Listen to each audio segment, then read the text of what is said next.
Savior of the whole world. And yet, rather than paying close attention to the words that Jesus had spoken to them there in the synagogue, the people of Nazareth get upset. And they try to kill him. And because he was no longer welcome in his hometown, Jesus was forced to go into the area of Capernaum, where Jesus places most of his time and ministry around. Because the people of Nazareth did not believe that the Messiah was for the Gentiles as well. And so we learn here, while Jesus is in Nazareth, that the Gentiles were going to be part of all of this. For the Gentiles also had the poor. The Gentiles also had widowed. The Gentiles also had the sick. Christ had come so that all would reap the benefits of the Messiah. And it was not just going to be confined within the borders of Israel or where the Jewish people were. And so Jesus' mission was made plain for all to see in Nazareth, but the people chose not to see Christ for what he was. Rather than seeing him as the Messiah, they're enraged by what he had told them. And so Jesus moves to Capernaum. He leaves his hometown. He leaves the place where he is most familiar. He leaves his family behind. And he begins his work, his ministry. Exactly where they told him and looked for of the great things that he was going to do. And they're going to ask for him to do it there as well. He goes to Capernaum.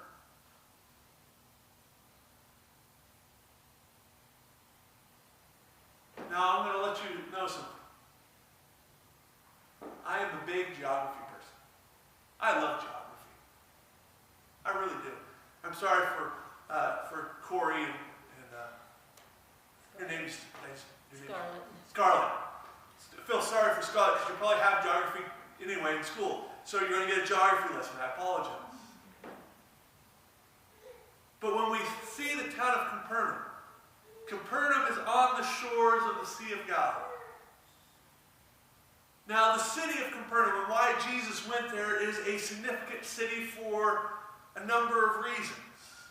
And in these reasons, they help us to see, if we pay very careful attention, to who Christ really is to the world.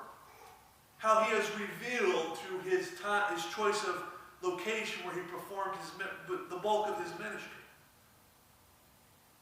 And as I mentioned, I'm interested in geography. And as some of you are not interested in geography, I'm aware of that. And you're probably also realizing now that I have a lot of interests. I get interested in lots of things. And so I believe that when we look at Capernaum, it points to Christ being revealed to the Gentiles. Now what's interesting is the exact location of the city of Capernaum is not yet agreed upon. But what is agreed is that it was somewhere on the northwest side of the Sea of Galilee. And what is also known is that the town of Capernaum is not mentioned by name or referred to by another name in the Old Testament. And so this has led scholars to believe that it was probably established by the Jews sometime after their return from exile in Babylon. What is also interesting to point out is that Capernaum falls within the boundary lines of land that was given to the two tribes of Israel, Naphtali and Zebulun, during their allotment portions given to them by Joshua. But what is truly interesting, and what most people are not aware of, is that the area around the Sea of Galilee is actually divided up into two parts. Did you know that? It's divided up into two parts. The first part is the Upper Galilee, and the second part is the Lower Galilee. Makes sense, right? But guess Guess where Capernaum is located? In Upper Galilee. But here's where things get really exciting, really interesting. Do you know what Upper Galilee was often referred to? It's often referred to as the Galilee of the Gentiles.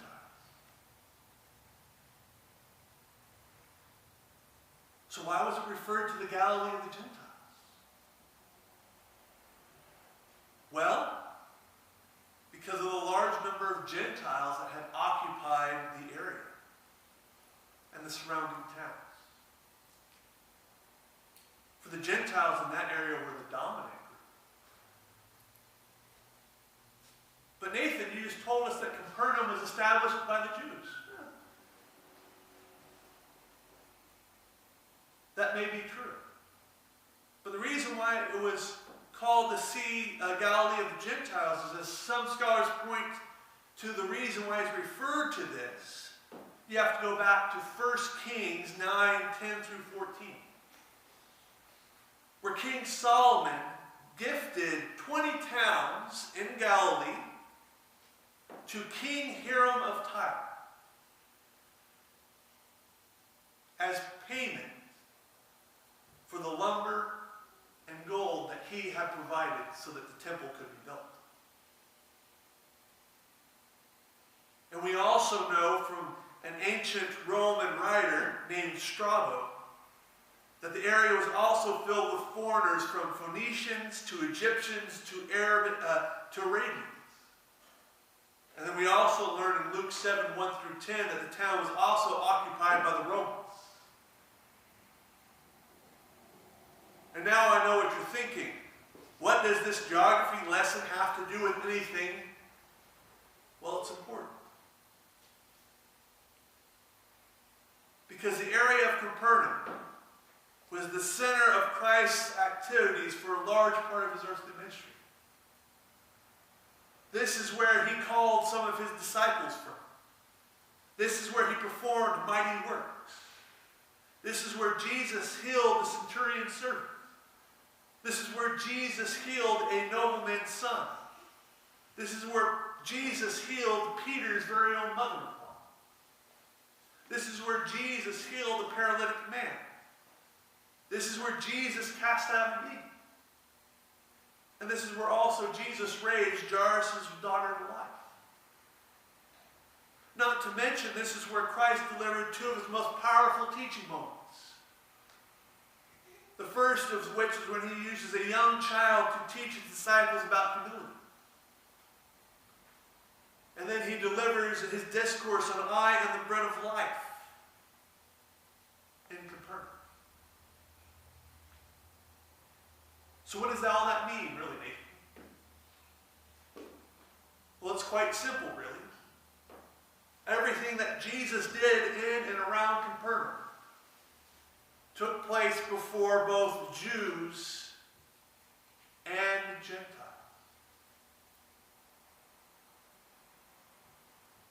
Well, Jesus was doing all of the stuff that he had been commanded by the Father to do. Not only did the people of Israel